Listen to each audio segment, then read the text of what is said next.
So you got a name, Phantom? Call me Evil.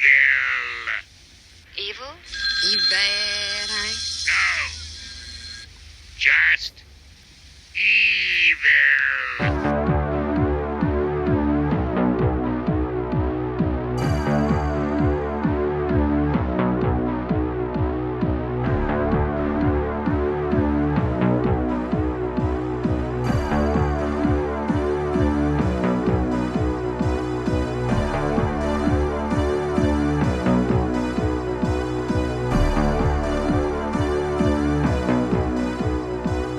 What you just heard was a clip from the movie New Year's Evil that we speak about today on Crawlspace. How's it going, Lance? I'm just over here. I'm chuckling to myself. I'm doing fantastic. We invite an old friend, not old in the sense of age. He's an old friend, OLE, to the show. We've been doing these movie reviews based on holiday horror movies with this gentleman, and yep, we did New Year's Evil for this one, and it's an experience, everybody. I'm cracking up over here. It's gonna be fun. But Tim, yes, how are you, sir? Thank you, sir. I'm doing well over here. Yeah, really excited to speak about another horror movie with true crime guy Mike Morford of Criminology and the Murder in My Family and many other podcasts. Lance, this conversation, we break down the movie from 1980. It's called New Year's Evil. And so we did this twice before with Mike Morford. We spoke about the Black Christmas movies. We spoke about the My Bloody Valentine movies.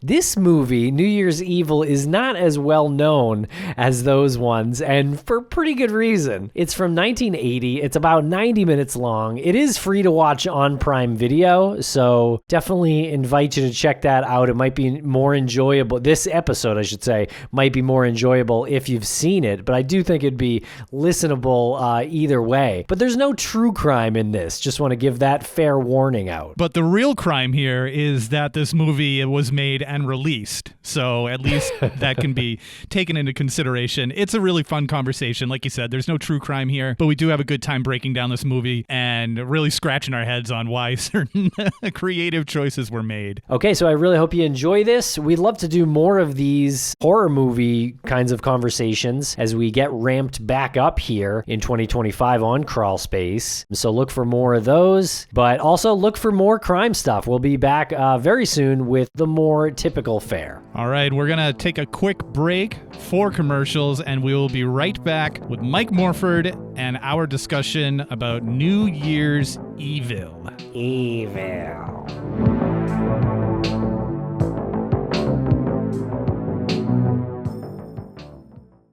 And a thank you to our sponsors. Back to the program. Welcome back to the podcast. It's the true crime guy, Mike Morford. How are you today? How you guys doing? We're doing great. I'm laughing already because this is going to be such a fun conversation. And I've been looking forward to it. But there's like 3 or 4 people in the world who don't know who you are, Morph. So would you mind giving us a little bit of a background on you, your empire, and how you're going to conquer the podcasting world? Sure. I don't know if that's going to happen, but we'll give it a try. I am the founder of Abjack Entertainment, which hosts a bunch of true crime podcasts that I, had a hand in creating, producing, co-hosting, whatchamacallit, Murder My Family, Missing Persons, DNA ID, Campus Killings, all those shows are on there. I'm also the co-host of Criminology, which is my most well-known podcast, and I've been hanging around with you guys for, it seems like, way too long now.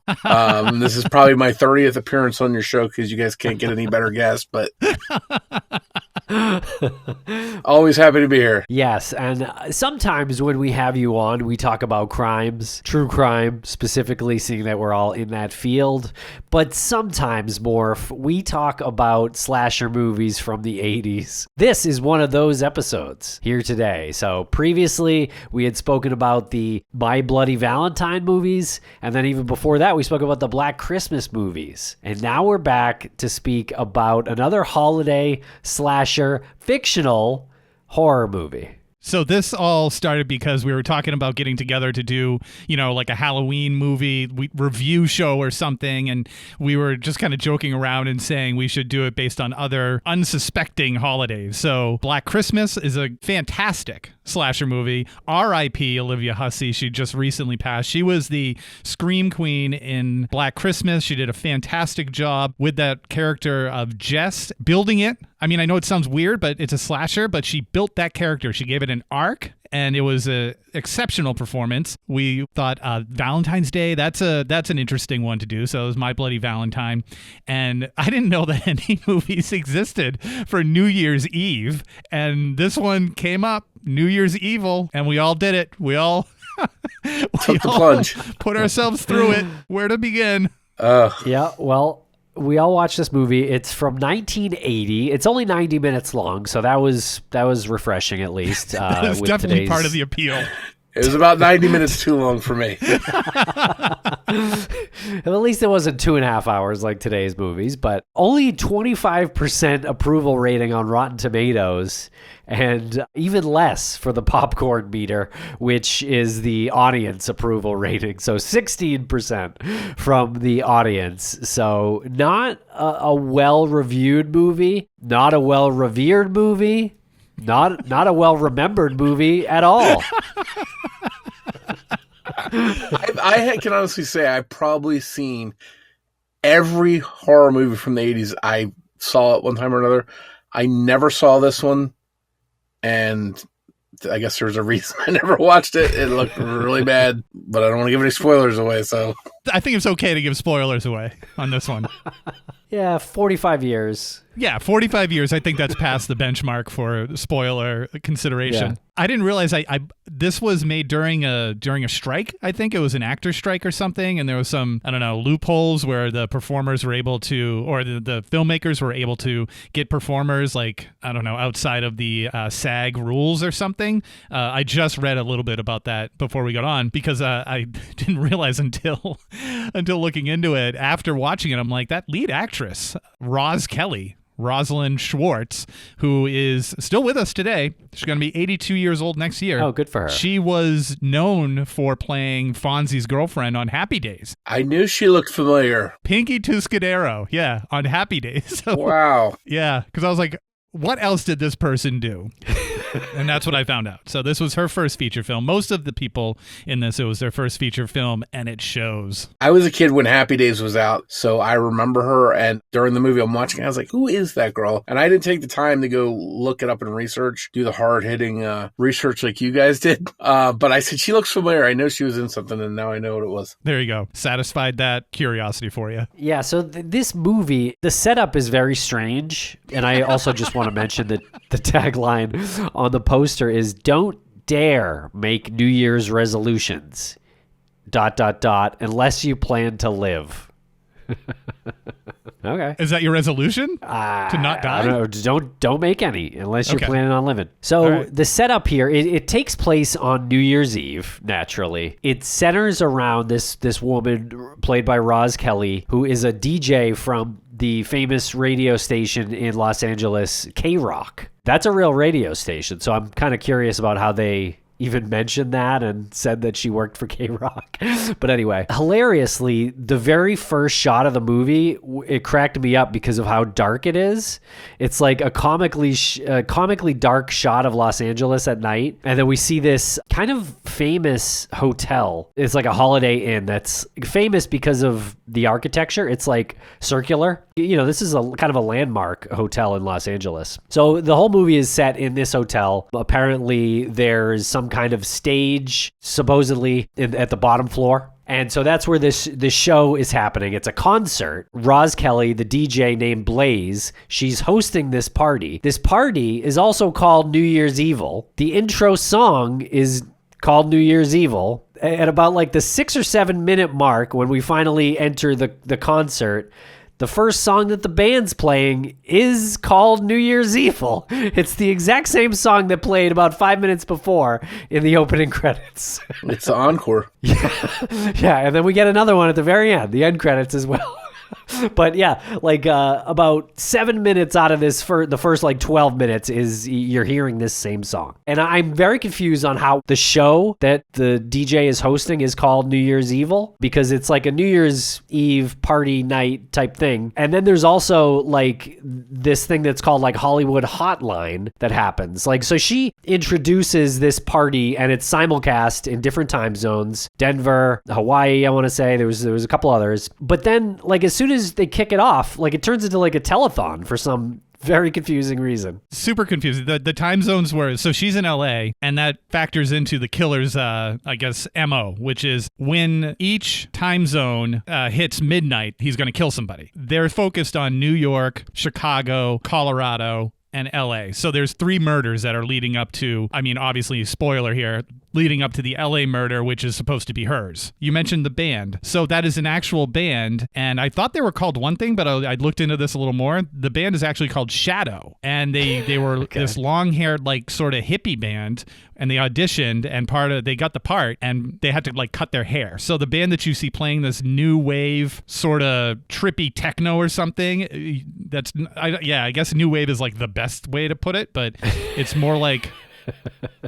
I don't even know. I mean, it's definitely they're genre synthesized. Bending, Lance. Yeah, they bend the genre. They start out as a punk band, and then all of a sudden they're playing like a slow blues song. Yeah, about 20 minutes in, it's like, what is happening? And that time frame was a big time for punk music, so I think that's why they wanted to play on the whole punk thing. Everybody in this movie, except for a handful, they're either severely emotionally disturbed, on some sort of drug. I mean, the shots of the dancing and the opening credits where they're driving into this party, they're out of their heads. Like, they're in their cars, they're out of their heads, they're spitting on other cars, they're like flipping off people, and then they get to the club and they're just like, they're going crazy over this Blaze woman. She like moves like slightly, and it cuts to like this guy in the crowd, and he's like crying because he just wants her so bad. But first, I want to mention that when this car full of punks gets to the concert, it's like, oh shit, there's a cop at the door. And then they walk up like they're like real tough, and then he pulls out what looks like a switchblade, and he presses the button, and it's one of those switchblade combs. I don't know if you remember those, but I sure as hell had one. Had? Oh, yeah. Well, I mean, I don't have it anymore, but... Oh. I think we all had one. I definitely had one. Yeah. Which it harkens back to the killer here. Also uses a switchblade. Did he? Because he didn't feature it at all. I was really confused if this was his weapon of choice, because it wasn't heavily featured in every camera shot that had him in it. It's such a flimsy weapon. Like, it's a little confusing, I have to say. The movie really starts sort of getting going when Blaze gets a phone call during this Hollywood Hotline telethon part, where this guy calls from a payphone. He's using a voice changer, and he says his name is Evil, and she's like, do you have a last name? And he's like, no, it's just Evil. The voice is unreal. It's unlike, I mean, they kind of nailed it for me. Like, it's his voice that he uses is unlike anything I've heard in a voice altering moment in a movie. Didn't it sound like Mike Myers from Dr. Evil? But a little bit more like gargly. Yeah. It was almost comical, the voice of how weird it was. You know, it wasn't just somebody disguising their voice. Like, it was like over the top strange the way they did it. And, you know, it was sort of a spoiler as to why the guy was disguising his voice. Call me evil. Evil? You bad, huh? No. Just evil. Yeah, and he says, I'm going to commit murder at midnight. I'm going to kill someone you know, someone close to you. She's a little freaked out. And I was really confused because it seemed like her son, who was backstage watching the show, like, it seemed like he heard that call and was confused or, you know, kind of surprised or something. But I couldn't tell if that was like telecast on TV or even in the club or what, because it seemed like she thought everyone else knew what just happened, but I can't imagine that was really the case. Maybe because the son knew what was happening and knew that the person was going to call? No spoilers, Lance. Oh, I thought 45 years was okay. Well, I mean, yes, we're going to spoil the entire movie in this conversation, but we don't want to jump ahead to the end of the movie. We don't want to spoil. Okay, gotcha. And okay. right from the beginning, though, I thought this kid is weird as shit. Oh, the second he walked in, right? Yeah. Yeah. I was like, that's the killer. Yeah, that was my reaction too. I need to jump in here because this is my first real moment with the main character, Blaze. She's this like powerhouse of a DJ. No one messes with her, right? Like she's got her shit together. And then her son shows up and she just turns into a garbage parent. Her son is like clearly upset. He brings her roses and he's clearly excited about something. He got an audition and he nailed it. But then he's clearly upset because like you could just tell he's got this melancholy way about him. And then his mom literally doesn't even listen to him. Another guy comes in, her manager, and she's talking to him and her son delivers like 2 or 3 sentences. And then he's like, so what do you think? And she pops out of the bathroom. She was like, what? Garbage, Mom. And then she's like, I got to go now, honey. They want you to think that she's this loving mom and you have this, empathy for her, but she's not. She doesn't give a shit about her son. Yeah, she's really focused on what her manager is telling her and obviously her career. It made me wonder how many times this happened before, like this Hollywood Hotline New Year's Evil show. Is this something that she does? She hosts every year? In which case, I can understand her being like, not now, kid. Like, we could talk about this later. Like, I'm working here, But yes, she's garbage. Her character is pretty terrible. So then we see the killer. He sneaks into what is like an institution, like a psychiatric ward. Psychiatric ward. Okay. So this guy, the killer, goes in and he like immediately like pops out a champagne bottle. He finds a nurse who is walking alone down this hallway, and we see his face. And before that, we really didn't see his face. And so he's talking to the nurse. He's like, "Hey, yeah, I'm the new doctor here." He's like, "Hey, let's go drink some of this champagne." And she is like all too willing to just go with this doctor that she's never heard of in this like mostly abandoned psychiatric hospital. What was really crazy was the shots of the patients in the psych ward dancing, almost like mosh pitting to the song New Year's Evil. And it's just a wild scene. Like they're having a wild party. There doesn't seem like there's any supervision. Everyone's just running around. People are smashing toys. It's a very, very strange minute or two. There's so many to choose from in this movie. It's like, which strange minute do you focus on?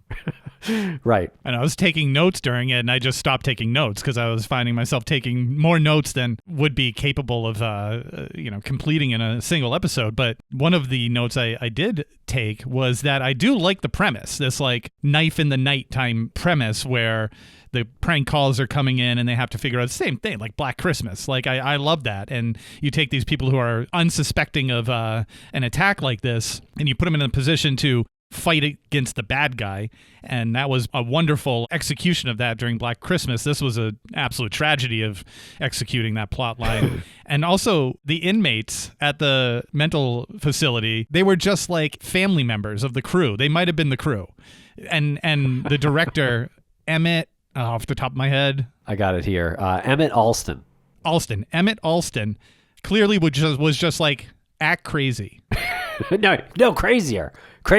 But when you've got some kind of strike going on, you've got to, a great director's got to come through and call on whoever he can get to fill those spots, I guess. Yeah, I mean, great is pushing the definition of great, but...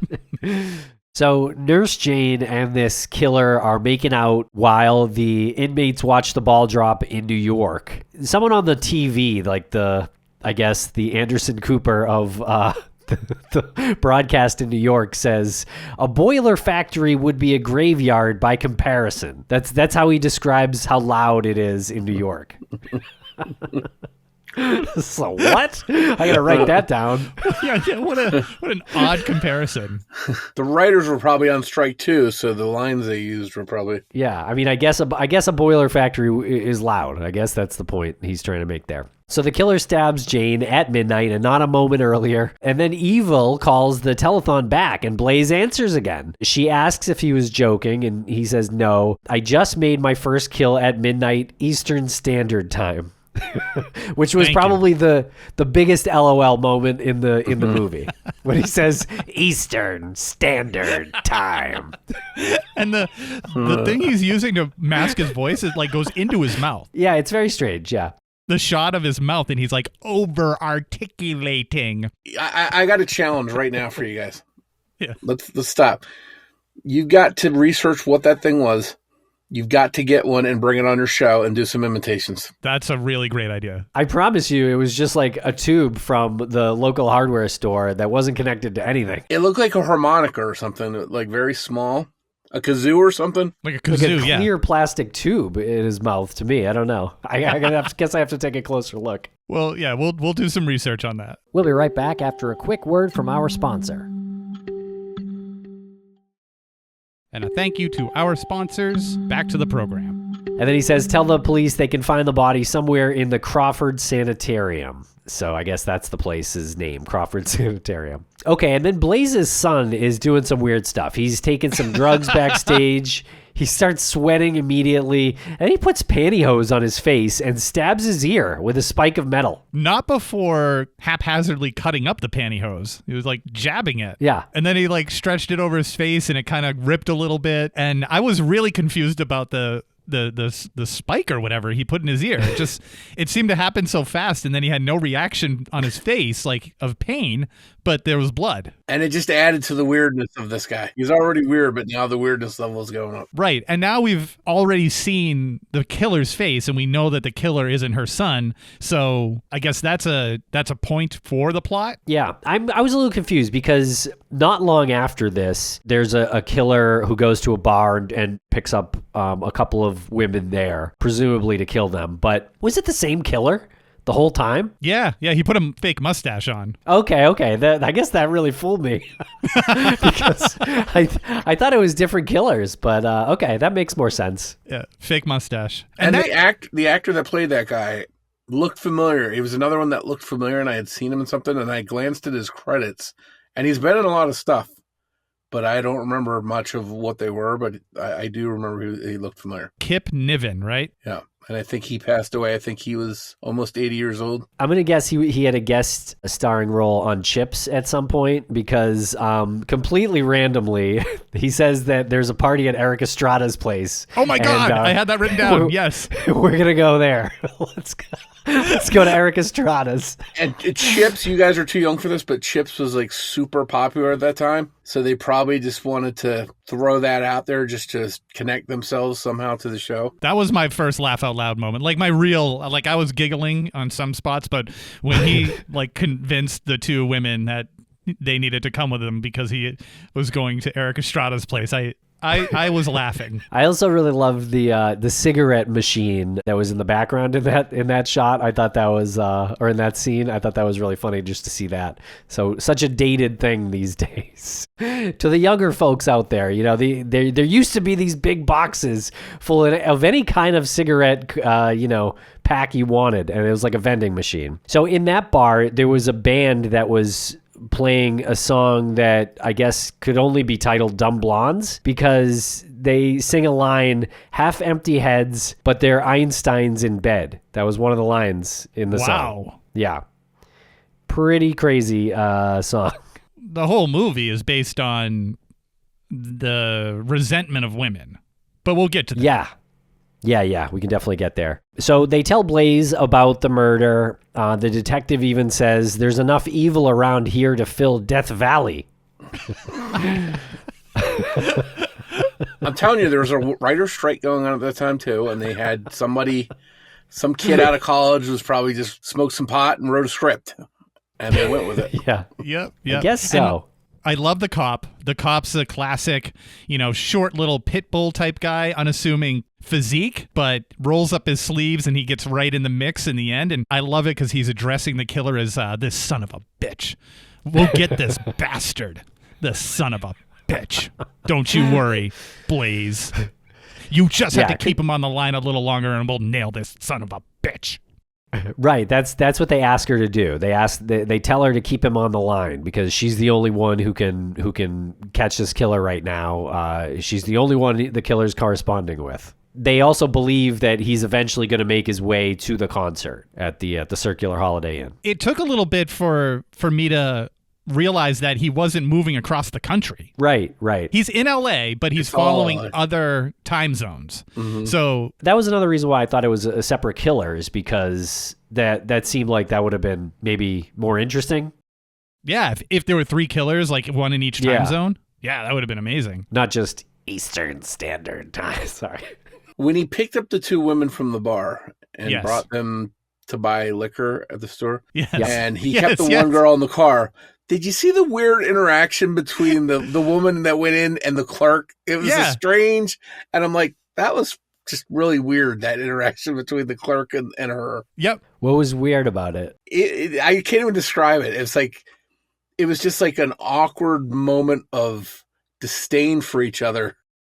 And they looked kind of uncomfortable staring at each other for a minute. It almost felt like it should have been edited out from the movie. Like it shouldn't be there. And I kept waiting to see, well, what's going to happen. They're focused on these 2 for longer than they need to be, and nothing had happened from it. And I was like, that's just very strange. I felt the same way, and the words that were spoken were so like average words that you'd speak to one another in a liquor store. Like, he gives her the price, and she says, okay, and then they look at each other, and it's like I think he says like, and you have a happy new year or something like that. But it goes on for far too long. And the cuts are far too long.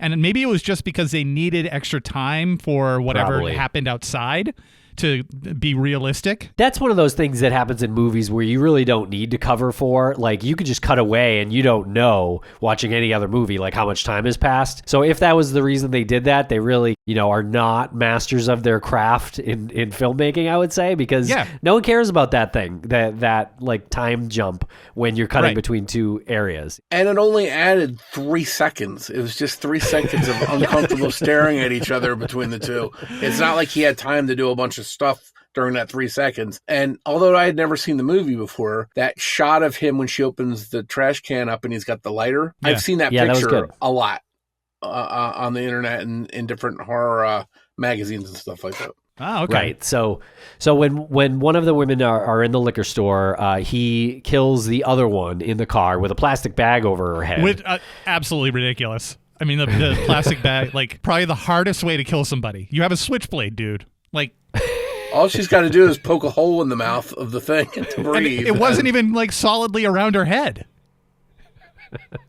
So then when the friend comes out of the liquor store, the car seems, I don't know if it was gone, but it was gone. Okay, so there were shoes. Her friend's shoes were on the ground, and she was like, oh, that's my friend's shoe. And she follows it. She finds the other one, and it all leads her to this dumpster. And then she opens the lid of the dumpster, and it is the killer in there, as Morph said, with a lighter, like lighting up his face. Definitely expected to see the victim in the dumpster, not the killer. So that was a good little jump scare, I guess. And the girl who died, whose shoes were on the ground, who died in the car, she was in another popular 80s movie, The Last American Virgin. Oh. I looked that up because she looked familiar too, and I looked it up, and sure enough, I remembered her from that movie. Interesting. She looked like Victoria Jackson from SNL, and she sounded like her. Sort of like that, yep. Okay, so then the corpses of these 2 women are staged in a park, and the killer puts on a priest's costume and just accidentally hits a biker, which very like Pee-wee's Big Adventure pisses off all the other bikers,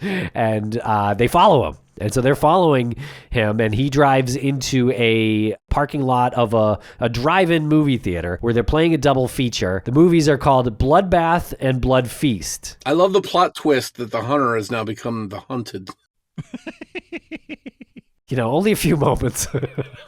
But you're right. That did happen. Bikers are looking for the guy. So he steals someone's car, throws the guy out.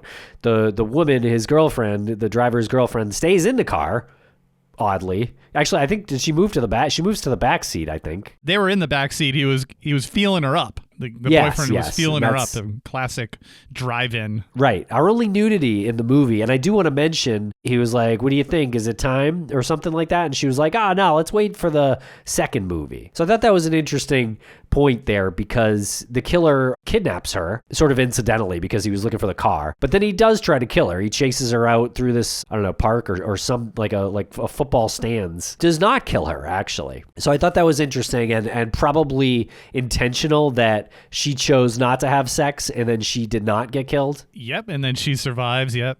Yeah. So then they introduce a psychologist, a police psychologist character. Best character in the movie. He says this whole thing is building to a grand climax. Which he's talking about the movie, but he's also talking about the killer's goals, which is always a fun moment. He's very much like the psychiatrist at the end of Psycho, who just wraps up what happened for everybody Right. and what Norman Bates is. And he's doing the same thing with this killer where he says his victims have had, he said their breasts mutilated. Yeah, he did say that, didn't he? It's never mentioned until the psychiatrist or the psychologist says that. There is a quick scene, and I think it may be where he posed the two girls out on the outside after the liquor store.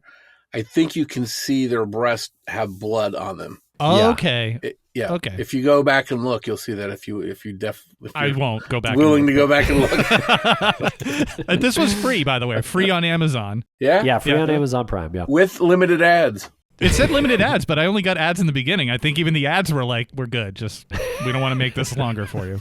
We don't want to interrupt the glory of this movie.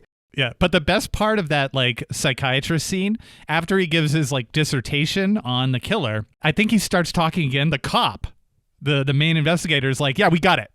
Or he says something like, yeah, good. Yeah, all right. Which I feel like that was just improv by the actor because he knows how ridiculous this scene is. Yeah. So he's like, yeah, okay, good. Now let's go now, the son of a bitch. That's the same guy that was sort of like gung-ho about getting the guy. Don't set us up for you have to keep him on the phone longer and then not deliver with the scene where they're trying to go through and like triangulate where he is, right? I didn't miss that, right? They never had that scene where they're like, hold him on longer, right? No. Ugh. He was not calling from the same place either anyway. True, so it would true. have helped. But to harken back to Black Christmas again, that's an amazing scene where the guy's running up and down those halls. I don't know what he's doing. He's like unplugging things and plugging them in, and it's this huge machinery, and it's this tension building moment. I mean, you don't put the gun on the shelf and not use it. Right. No, you're right. You're right. They should have gone to the first payphone or something, or and just like investigated it. It would have made it more interesting. We'll be right back after a quick word from our sponsor. And a thank you to our sponsors. Back to the program. And then a very funny part happens. So they're kind of expecting the killer to arrive at the concert, and so they tell the concert goers, like, if you leave, you can't come back. No one is getting let in here. And everyone's pissed. They all boo him. But then outside, the killer appears. He calls to the cops who are guarding the door. He says, "Hey, officer, I think I found a drunk." Is that what he said? Yes. Okay, I Yes. didn't understand what he said when he said that. I didn't have the I don't- energy to go back. I don't know why it garnered the reaction that it did. The cop be like, "Oh, well, I gotta go check this out. There's a drunk on New Year's Eve." Oh, New Year's Eve. Let me walk over into this secluded, dark area with the killer roaming around, and hopefully nothing happens. and leave my post that I'm supposed to be guarding for an actual killer. But, he gets killed. The cop gets killed, and the killer steals his cop outfit and then walks right by the other cop into the club. Which fits him perfectly. It does. But the other cop is like, huh? Like, who's this guy? He's really, like, curious, but he doesn't stop him. They could have at least tried with the guy's body type. The cop who he steals a uniform from is probably is like, not the same shape or size as the killer. no. I mean, either put something on him that's like kind of ill-fitting or just find an actor who is just a little closer in height and size. So then we get a pretty serious reveal. The killer is actually Blaze's husband, Richard. After coming in with this cool mask, I'll give the mask some points. Yeah, and he plays like a joke on her that he had a switchblade and a mask, and it's like, oh, I guess he's gonna killer? And then she sees him and he takes off the mask and laughs and is like, oh, it's your husband. So that was strange. But we also learned that he was in an institution in the past or some kind of mental sanitarium. Well, it was the place where he killed the nurse. He has a history there, yeah. A patient at Crawford Sanitarium. Okay, that makes some sense. So then the elevator is attacked by the killer, and he kind of just shoves like a screwdriver into some kind of like electrical box, and the elevator just like drops to the bottom floor. Blaze is in the elevator at this point. With the cop, right? Yeah, the cop. And the cop is like knocked out, almost knocked out. Yeah. I didn't understand, like they didn't seem to hit their heads. No. But they're very both confusing. like comatose. And weren't they going up and down the different floors and stuff while he's playing around with these controls? I think they go Later. up all the way, Okay. but then they come down pretty fast, and they kind of, hit whatever the springs at the bottom of the elevator shaft, and they're on the floor when the elevator opens. Husband's there, and he kicks the cop in the face. He says to his wife, tonight, the show's gonna go on without ya. And then he plays a tape cassette of an audio recording of one of the murders, and he says, instant replay. Which But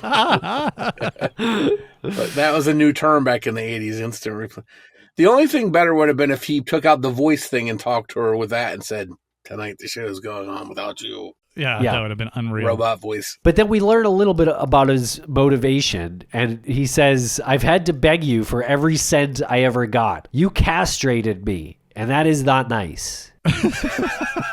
I don't know how much a K-Rock DJ was earning in 1980, but I don't think like the radio industry is like a big money-making profession even today, unless you're Howard Stern. You're pulling down like, I don't know, 50, 60 grand maybe if you're lucky, probably. Yeah, you castrated me. Also, like I thought her reaction was funny. She was like, it was you.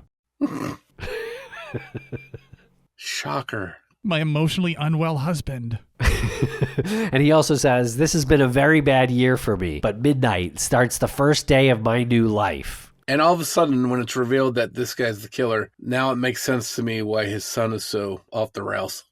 Right. So you're starting to suspect something maybe up with the son too. And then the movie gets points actually for creativity in what it does to Blaze, the main character. I need you to explain what this was and why. Yeah, this is weird. So he takes a chain, like a big like fence lock chain or whatever, and he ties Blaze to the bottom of the elevator with the chain. So he chains her to it. She's trapped. She's stuck on the bottom of the elevator. Under the elevator. What's that? Under the elevator, right? Yeah. In the shaft. Yes, in the elevator shaft, the bottom of the elevator. And so he's like jamming the electrical box and the elevator's going up and then it's coming down. I have to say, some pretty good stunts in this part because there was a real person that was connected to that and there was a cool shot with it going up. A real probably stunt person hanging on. So that was kind of cool. A creative way to, I guess, torture somebody, I will say. Okay, so my question was, it was just to torture her before he would ultimately kill her. Well, that's a good question, right? I don't know. I guess we don't really. He ever said he was see- going to kill her, so I Yeah. think that he was going to torture her, but then he's interrupted by the pesky police who come in, guns blazing. Right, and our detective character, he totally like turns his back for a moment during that shootout and like tells the other cops like, we gotta be safe. He says something like that, like, we gotta be safe here. And he's like, his back is to the guy who's like shooting at them. It's for a split second, but it's really comical to me. Again, I go back to the actor strike because had there been a cop on set instructing the actors, you never turn your back when somebody's shooting at you, they would know that. Although, does it really take a police officer to tell somebody don't turn your back on someone No. who's insane shooting a gun at you? The killer like turned the corner, then the guy turned his back and started talking to his other police officers. But it was like he knew that the killer wasn't just hanging back there and gonna turn back and shoot again, because that totally could have been the case. Totally unrealistic that a cop would do that, but anyway. Anyway, splitting hairs. Yeah, splitting hairs. So then the killer is getting chased and he gets to the roof and he pulls out his mask, which it occurred to me at this moment that was that a Ronald Reagan mask? It looked a little bit like one to me, but it was sort of hollow or clear plastic, so it didn't really have a good set of features on it. Right. He had like the big nose and the black hair, and it seemed like maybe it was. That was the only time in the movie that it occurred to me that maybe that was a Ronald Reagan mask. So he says some nonsense before he jumps off the roof, and then we see a dummy fall off of the roof. And then the son takes the mask off of his father. This is ridiculous. While his dead father has been smashed on the ground. And his arm is literally twisted up over his back like it's broken in half and landed on his back. And so the son takes the mask, and then he gets into the ambulance, I guess, and he killed the EMT who was driving the ambulance because, what is it, his mom who gets into the back of with the other EMT? She's on the stretcher. She's out of it. Right. But the other EMT doesn't notice that this driver isn't the normal driver that was there. Because there's a partition in between the front of the ambulance and the back, so he has no idea. But the son's driving away with the mask on, though. Right. And there's like 100 people looking at the ambulance. No one in that crowd was like, that's weird. And then the credits come, so they're building us up, hyping us up, getting us excited for a sequel that never came. Yeah. Or did it come, and we don't know about it. I can't imagine it did. Why would a sequel not be made about this movie? I cannot understand. Maybe that's what we got to do. Petition them to do the sequel. Or we just make it. Let's do a remake, but we'll tack a little on the end that brings some context in. The ending, very much inspired by Black Christmas, I think, because it's a similar ending where the killer is, or a killer, I suppose, is there with the heroine, maybe going to kill her. I don't know, but they don't show it. Not clever or scary in New Year's Evil, though. Very clever and scary in Black Christmas, the original. And also another comparison that I didn't realize until you said that is in Black Christmas, it was the perceived killer that Jess killed. So she's with one villain, and then the other villain pops up as the credits start rolling. Same with this. The actual killer is dead, and the heroine is with, now this new evil character.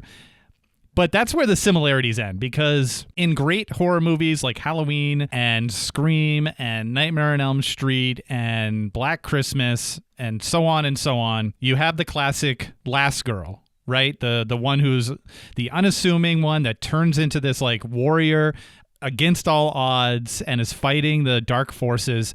And this character of Blaze did none of that. She broke down and cried at every single moment. And this isn't the performance part. This is the writing part. This is the directing. Like, she was completely useless fighting her way out of any situation and was always like pandered to by her manager and the cop and even her husband at the end. So just a terrible character. I think she's somebody that thought she was somebody more important than she actually was. Yeah, that's a great point. Her circle of two people built her up, and she thought she was some megastar. But then you see her on stage, and she seemed like she was to those punk rockers. So who knows? Was radio DJ just more of like a prestigious job back then? And like, you just, I hear someone on the radio and they're super famous and well known, and they're automatically heroic for those reasons and nothing about what they actually do. You know what I mean? So you guys are too young. If you were older like me, like an old fogey, you'd remember there were certain shows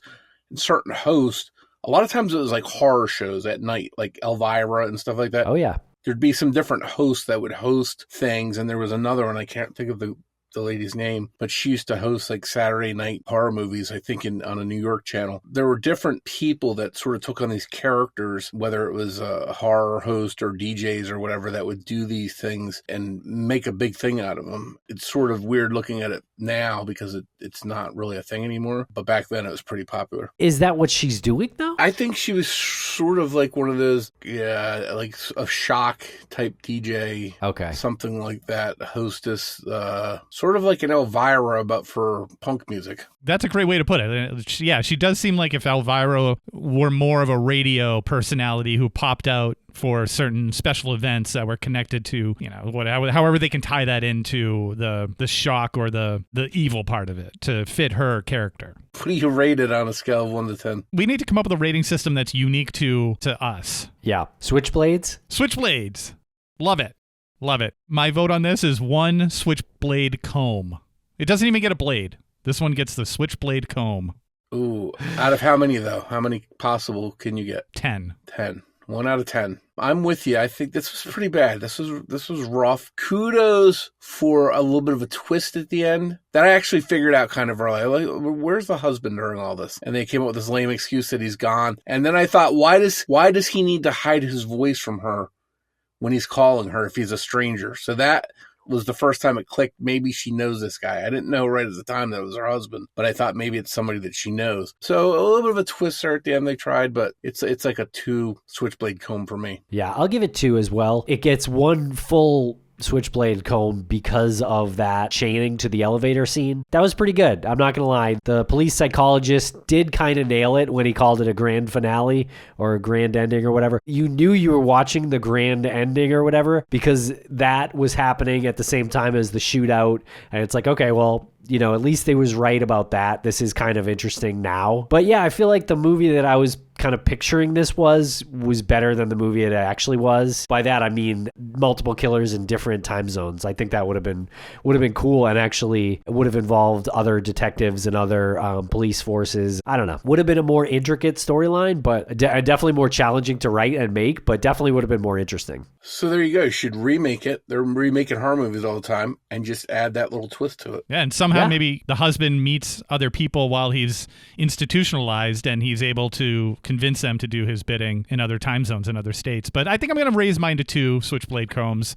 Yeah, you raised a lot of good points there. There were some redeeming moments, few and far between, but hey, enough where, you know, they gave it their best. Yeah, and we got to remember, this is during the strike, so it could have been a lot better had that not been going on. That's true. Maybe they should have waited. yeah, could have waited a couple months. It makes me wonder, when these people watch the movie when it's all done and at the theater, do you think they said, God, that was some great work I did? Or do you think they actually said, oh my God, this is terrible? And you're the only one that's really got the acting experience. What would happen to you if you went to a movie that you had been participating in and it was just terrible? Not that you've ever been in a bad movie. You've only been in good ones, but... Never. Well, I think at that time in 1980, I think it probably felt like it was comparable to all the other slasher movies that were coming out around that time. You know, The Burning, Halloween, Friday the 13th, all those movies around that time period. And this is post the first Black Christmas. So I feel like they thought it was just another one of those movies that hold up to that level. And really, if you don't watch these movies closely, like maybe it is, you know, like if you're not a fan of these movies, like, I don't know if you really would notice a huge difference. I don't know. Like I've watched Halloween more times than I can count. And now I watch Halloween just to see the flaws, just to say like the things that are clearly wrong with that movie. And it still doesn't take away from it's still a good movie, eeriness and how good it is. Like there's something to be said for the performances in Halloween, while somewhat over the top and, you know, hyperbolic and a little cheesy, are still good. Like you can still kind of, I don't know, relate to them, but there's just some intangible there. There's some intangible that it strikes a chord and knows how to ride that chord. And some don't. Yeah, if you're going to watch a holiday movie, watch a different one besides this one. Yeah. Well, there'll be another holiday coming up, and maybe we can do like Leprechaun or something for... Leprechaun. It might be time for Leprechaun. St. Patrick's Day. Yeah. All right, everyone. Well, thanks a lot for listening. I hope you enjoyed this conversation about the crazy 1980 slasher movie, New Year's Evil. You think we could go out with the song? Sure.